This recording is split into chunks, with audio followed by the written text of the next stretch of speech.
Bonjour à tous, bienvenue à la communauté d'études quotidiennes de la Bible. Nous louons et remercions l'Éternel en ce jour pour ses multiples bénédictions dans notre vie. Nous nous excusons auprès des membres de la communauté pour les raretés de la leçon des adultes. En raison de problèmes de santé, nous n'avons pas pu présenter la leçon, mais aujourd'hui nous sommes là. Gloire à Dieu. Nous vous remercions pour votre fidélité à l'écoute de nos contenus et nous remercions tous nos amis, en particulier Maudeline et Mona et toutes les personnes qui nous aident à transmettre ces messages, surtout à ceux qui ne connaissent pas Dieu.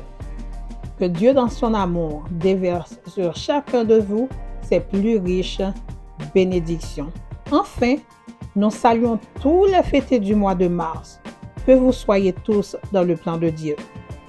Nous entamons ce sabbat après-midi l'avant-dernière leçon du questionnaire, soit la 12e leçon intitulée « Une adoration infinie ». Verset à mémoriser, « Je chanterai l'Éternel tant que je vivrai.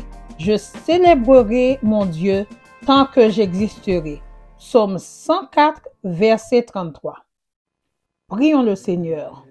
Éternel Dieu, nous allons étudier ta parole ce sabbat après-midi. Que tu nous envoies ton Saint-Esprit. Au nom de Jésus, nous te prions. Amen. Au courant de la semaine, chers amis, nous allons aborder le mot adoration. Selon l'auteur Oren Olbrich, le mot adorer vient du latin ad orare, qui signifie prier. Selon lui, l'adoration est une action motivée par une attitude qui révère, qui honore ou qui décrit la valeur d'une personne ou d'un objet. Dans le contexte de l'Ancien Testament ou du Nouveau, l'adoration se réfère spécifiquement à la déité, qui signifie Dieu. Chers amis de la communauté, nous sommes sûrs que notre expérience de la grâce et de la puissance de Dieu s'est accrue à travers l'étude des psaumes. Ce qui nous amène, tout comme le du questionnaire de Ragoslava Santra, à poser cette question du psalmiste. Comment rendrai-je à l'Éternel ses bienfaits envers moi? Le psaume 116, dont l'auteur n'a pas été mentionné, est un récit de la bonté et des bienfaits de l'Éternel envers son peuple. Regardons ensemble, chers amis, les versets 3 à 5.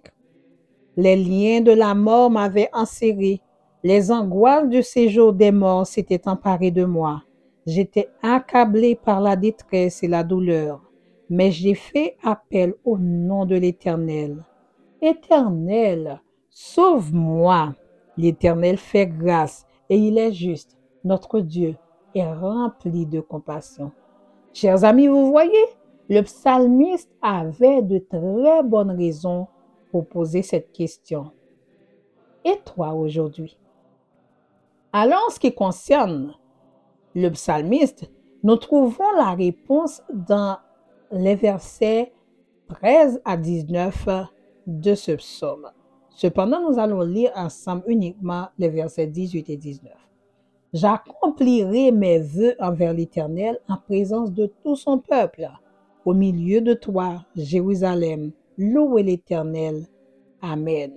Pour l'auteur du questionnaire, la réponse de chacun de nous devrait être inévitablement consacrer sa vie à la fidélité à Dieu.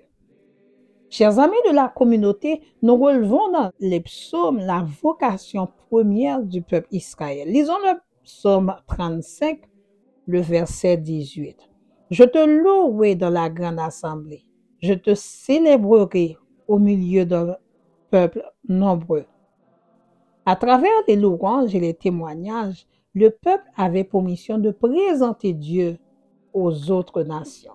En tant que peuple de Dieu par la foi, cette mission nous est confiée aujourd'hui parce que Dieu souhaiterait que le monde entier s'unisse dans l'adoration. Chers amis, Nos cultes sont très importants aux yeux de Dieu.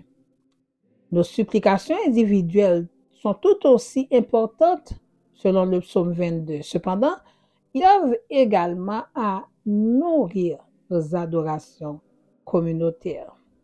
Quel que soit le nom qu'on le donne, grande assemblée, peuple de Dieu, communauté d'adorateurs, la réunion des hommes, les adorateurs du Dieu vivant le connaissent et il les connaît. Donc la plus grande vocation que nous recevons de lui, c'est le témoignage et la louange auprès de ceux qui ne le connaissent pas. En effet, notre vie, chers amis de la communauté, doit être consacrée à la fidélité de Dieu pour ses bienfaits envers nous. Prions le Seigneur. Éternel Dieu, que de notre vie, ton nom béni soit loué et témoigné. Au nom de Jésus, nous te prions. Amen. Nous vous donnons rendez-vous à demain.